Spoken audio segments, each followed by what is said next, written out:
Então, queridos, depois de muito tempo voltamos, né? Passamos aí um período de aproximadamente um ano sem gravar nenhum vídeo, sem compartilhar nenhum conteúdo, mas voltamos aqui e esperamos que o Senhor nos dê força para poder continuar gravando vídeos e compartilhando conteúdos a respeito da sua palavra. A razão disso tudo é que eu sou uma pessoa assim como você, não sou um pastor que desfruta das ofertas voluntárias da igreja, eu também não sou um pregador itinerante, eu sou uma pessoa trabalhadora, bem como você, da iniciativa privada, que nas horas vagas tenta compartilhar algo da parte de Deus. Tomara que o Senhor nos dê força para não desanimar, né? Para ser perseverantes e firmes nesse trabalho que é a obrigação de cada um de nós, anunciar o Evangelho do Senhor Jesus a toda criatura, não é verdade? Eu estou aqui com a minha caçula e querida King James, a minha Bíblia versão King James 1611, que eu estou lendo agora e estou amando.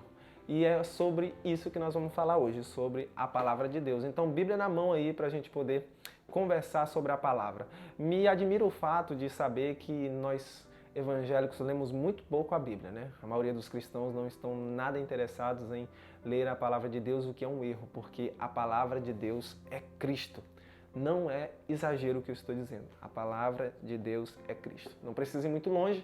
João capítulo 1, logo no primeiro versículo, está escrito: no princípio era a palavra estava com Deus, a palavra era Deus.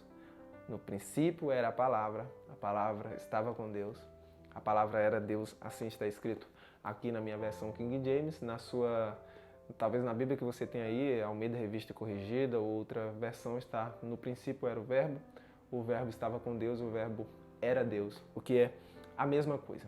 Para a gente terminar de montar esse quebra-cabeça no Evangelho de João, que deixa muito claro que a Bíblia é Cristo, a gente basta ir lá para o capítulo 8, versículo 32, Jesus disse: conhecereis a verdade vos libertará. No versículo 36 ele diz: se o Filho vos libertar, verdadeiramente sereis livre. Aí você corre um pouquinho para o capítulo 17, você vai ver que Jesus estava intercedendo por nós, pelos seus discípulos, e ele diz: Pai, santifica-os na verdade, a tua palavra é a verdade. E ele já tinha dito no capítulo 14, verso 6, eu sou o caminho, a verdade e a vida, e ninguém vem ao Pai senão por mim. Mas talvez você não esteja convencido disso, de que Cristo e a sua palavra são um só. Então eu te convido a abrir a sua Bíblia, ainda no escrito de João, que está lá na sua primeira carta, né? Aquelas que antecede o Apocalipse, logo antes de Judas ali, a primeira carta de João, capítulo de número 5, verso 7. Olha o que João diz. João diz assim: porque três são os que dão testemunho no céu: o Pai, a Palavra e o Espírito Santo. E estes três são um. Tá vendo que interessante? Agora você é daqueles que gosta de textos mais claros, né? Textos que evidenciam os assuntos de maneira mais clara. Então você é um daqueles que precisa ler Apocalipse, capítulo de número 19 e versículo de número 13. Olha o que está escrito.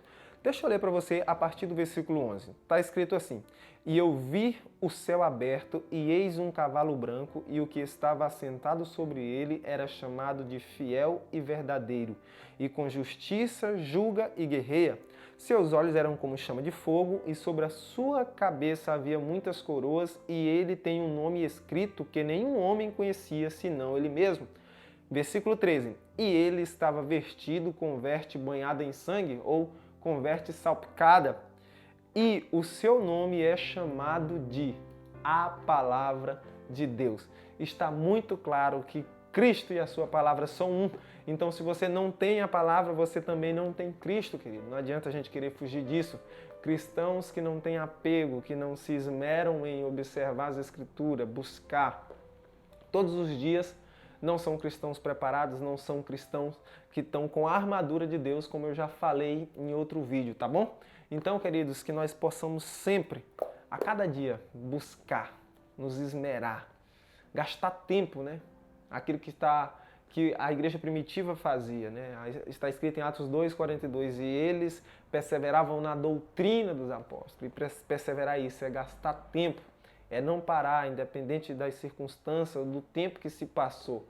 Perseverar. Então perseveremos na palavra de Deus. E é claro, não somente isso, existe um grau de dificuldade na leitura da Bíblia, existe outro grau de dificuldade em ouvir a Bíblia, mas nenhum desses graus se comparam ao grau de dificuldade que é obedecer e seguir a Bíblia Sagrada.